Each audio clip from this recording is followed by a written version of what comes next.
Jadi kita bisa pakai ini aja ya. Login web ini hanya punya satu tabel namanya mahasiswa web. Strukturnya seperti ini. NNP, username, password, level ya.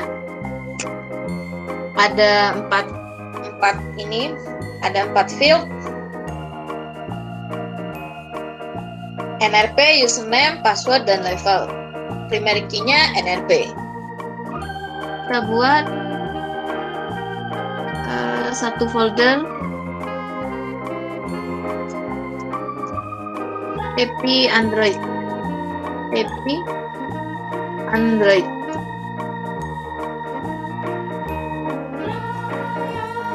Kita simpan di sini, misalnya kita beri nama koneksi database ya.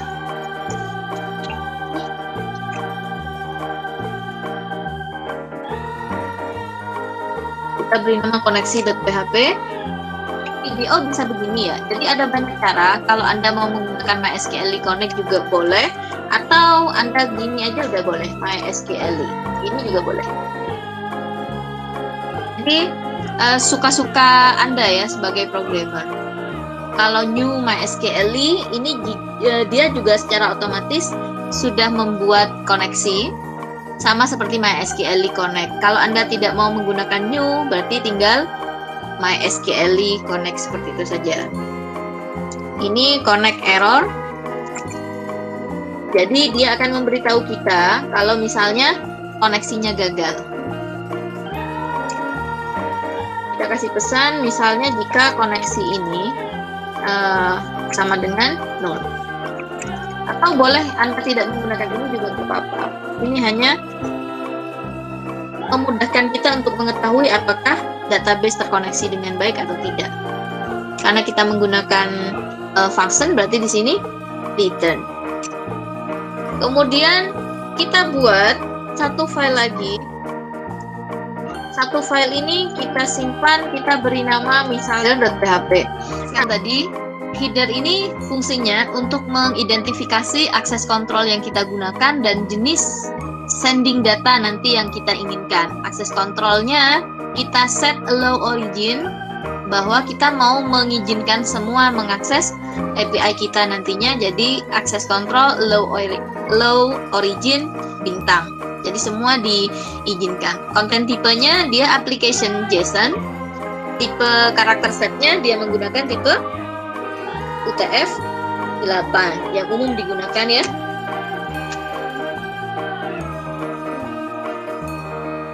Kemudian ini untuk koneksi sudah, tipe sending datanya juga sudah. Selanjutnya kita bikin untuk mengambil respon. Bisa kita save dengan nama respon.php. Ini untuk mengambil respon, code misalnya. Kemudian data. Kemudian pesan. Ini nanti akan kita pakai. Kita menggunakan JSON encode untuk membaca dari value-nya. Value-nya ini dia mengambil array.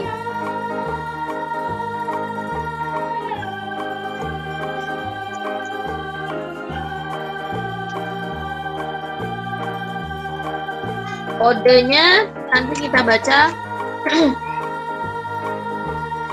respon code, kemudian message, kemudian message ini nanti dia ngambilnya dari message,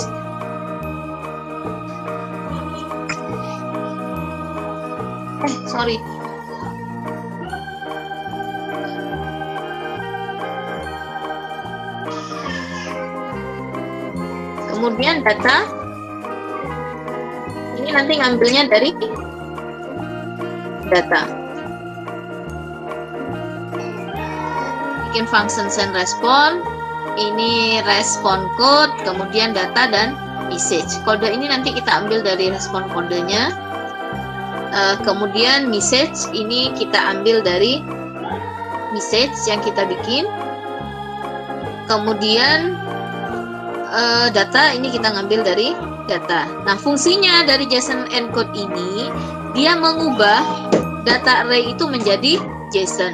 Kalau JSON decode, dia berfungsi sebaliknya, mengubah JSON menjadi PHP array. Selanjutnya, setelah kita membuat respon ini, biar nggak nginclude semua gitu. Ini kan ada 3 ya, ada koneksi, ada header, ada respon. Kita jadikan satu aja. Biar nginclude-nya itu nggak banyak dan kita cukup nginclude satu file.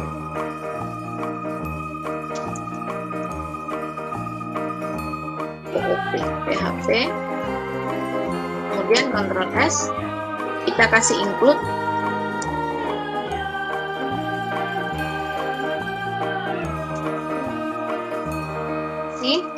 .php.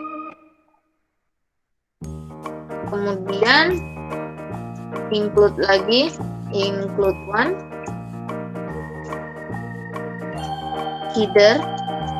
header.php. Kemudian include one lagi, include one, respon.php. Kemudian kita buat ini untuk membaca dari database dan kita rubah ke dalam bentuk JSON. .php. Ini kita gunakan 3 file ini, koneksi, header, dan respon yang sudah disatukan dalam include.php. Jadi kita cukup gunakan include once, include.php. Jadi tidak perlu banyak-banyak lagi.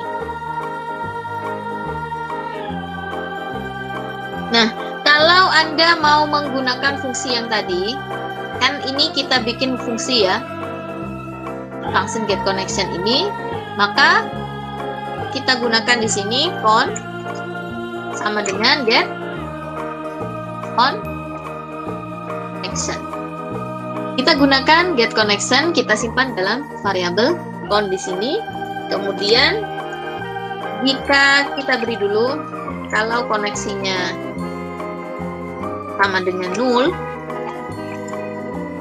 if koneksi sama dengan 0 itu dengan bahasa lain bahwa jika tidak ada koneksi, maka responnya kan berarti nggak ada. Maka kita bikin agar kita tahu kegagalan retrieve data atau pengambilan data itu karena apa. Maka kita gunakan tadi and respond.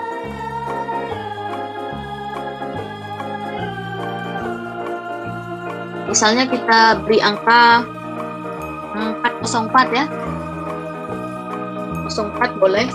Serah ini angkanya berapa, mau 500 juga boleh. Koneksinya. Kemudian misalnya kita beri server sudah move on. Kayak gini. Jadi ini nanti pesan errornya. Kalau gagal terkoneksi, server sudah move on. Ini untuk pengecekan. Tapi jika ternyata koneksinya ada, maka kita langsung baca datanya di sini.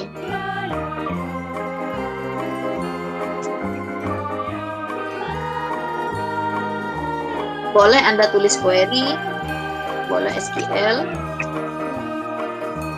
Ini seperti tadi, select bintang from mahasiswa web tadi ya, mahasiswa web.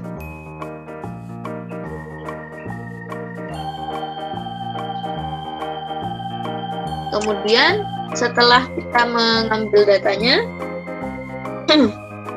kita berikan nilainya ke result. Jadi kita simpan pada result. Kita menggunakan video query dari SQL-nya. Ini agak bedanya di sini. Makanya tadi ini tidak perlu menggunakan MySQL Connect kalau menggunakan video. Jadi cukup new MySQL. Sama seperti ini juga. Biasanya kan ini MySQL query ya, MySQL query select bintang from mahasiswa web. Jadi kalau Anda menggunakan video, kita bisa menggunakan variabel result untuk men-cc koneksi untuk melakukan executable dari query SQL.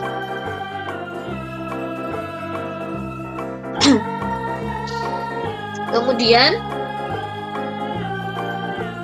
kita cek apakah datanya itu ada atau enggak. Jadi bisa menggunakan result ini, result.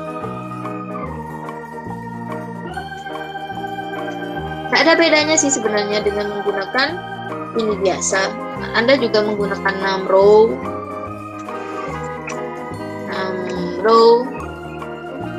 Ini lebih besar dari 0. Artinya ini ngecek apakah datanya di dalam database, di dalam tabel mahasiswa web ini ada atau enggak. Ini kan hanya ini ya. Nah, kalau di PHP MySQL, kalau tidak pakai PDO, kan misalnya begini, MySQL query. Kalau ini tulisannya, kalau nggak pakai video, ini MySQL 6 row, ya kan? Kalau pakai video, Anda tinggal ganti saja seperti ini. Oh ya, saya hapus saja. Kalau saya komen nanti terkomen semua. Nah, ini untuk melakukan pengecekan apakah data available atau tidak. Kalau misalnya ada, berarti kita simpan misalnya user atau mahasiswa itu kita gunakan user. Ini sama dengan array.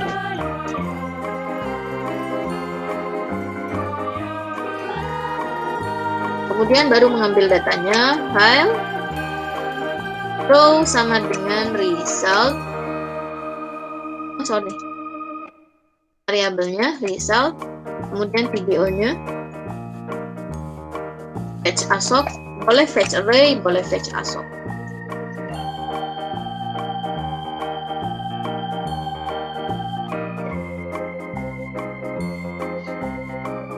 Mengambil semua data, kemudian disimpan dalam user sama dengan array. Ini disimpan dalam array. Array-nya ini kita definisikan apa saja isinya. Jadi sesuai dengan field pada database-nya. Tadi apa? NRP. Ini boleh kecil, boleh besar ya. Kalau yang di sini, yang nggak boleh. Row, ini NRP. Ini kan dia mengambil dari database-nya ini ya, row. Kemudian username tadi ya, username.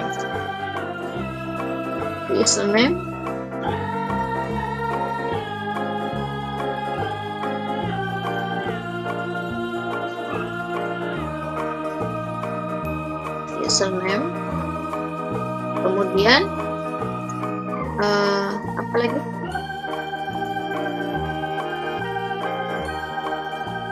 NRP username password level, NRP username password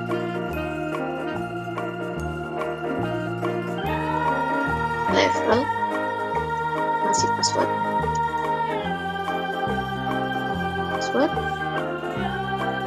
kemudian level.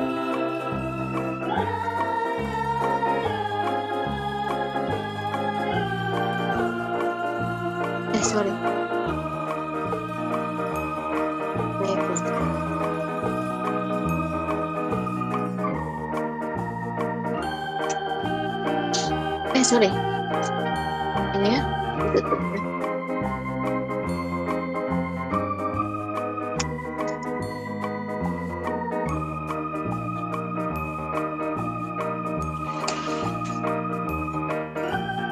Kemudian kita menggunakan array push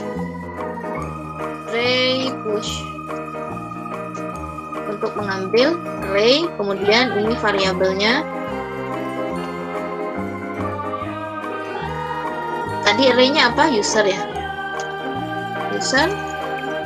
Kemudian variabelnya juga. Ini kasih nama yang berbeda saja antara ini dengan ini. Ini kan array-nya users ya.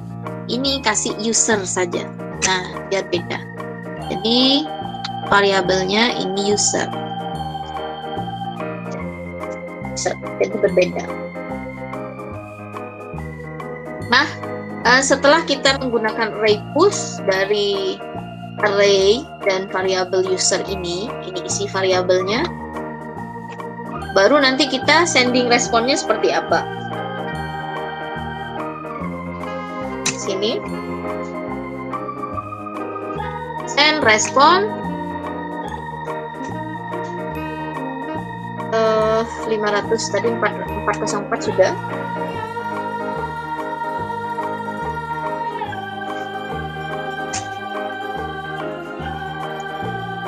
Kita menggunakan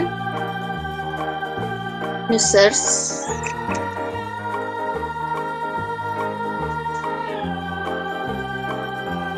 Bisa kita isi di sini data mahasiswa.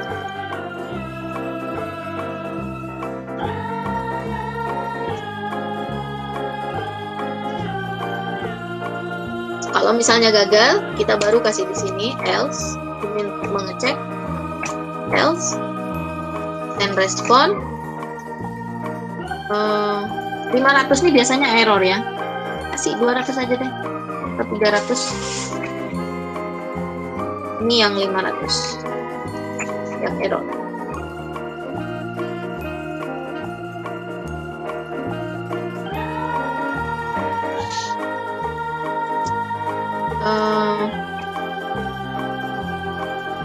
Belum ada data.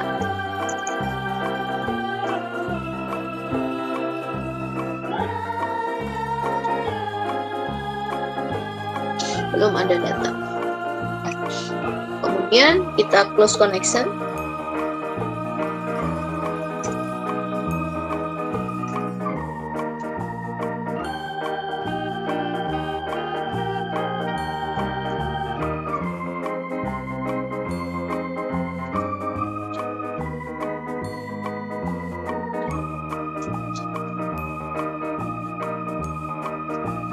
Ini ada untuk membuat API itu ada tiga file yang dibutuhkan. Ini untuk menampilkan, untuk mengambil datanya. Kita coba.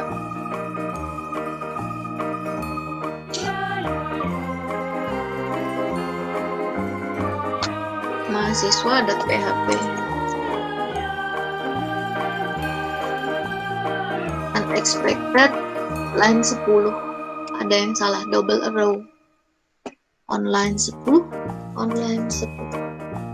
result connection. Oh ini nih double arrow ya.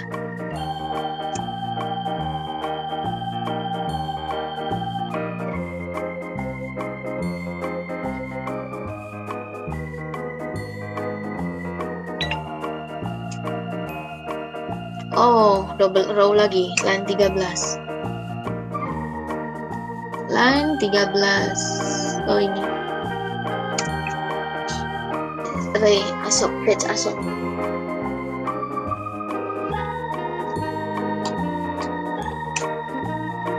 Unexpected line 15. Line 15.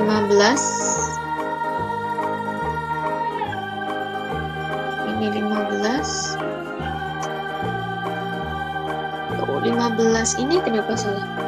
Oh iya, ini kita ngambil data ya, harus ada panah bukan sama dengan ya.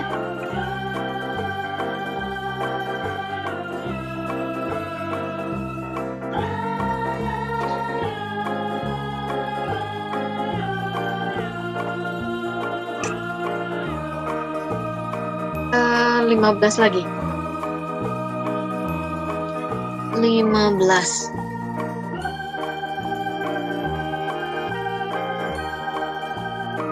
Oh ini kan field yang berurutan ya. jadi jangan ditutup, mestinya koma. Ini baru nggak ada apa-apa. Koma.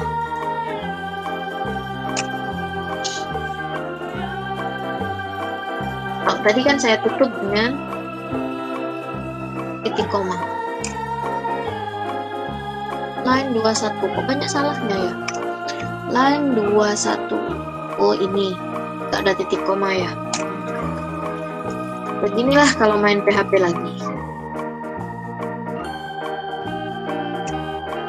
Oke, sudah selesai.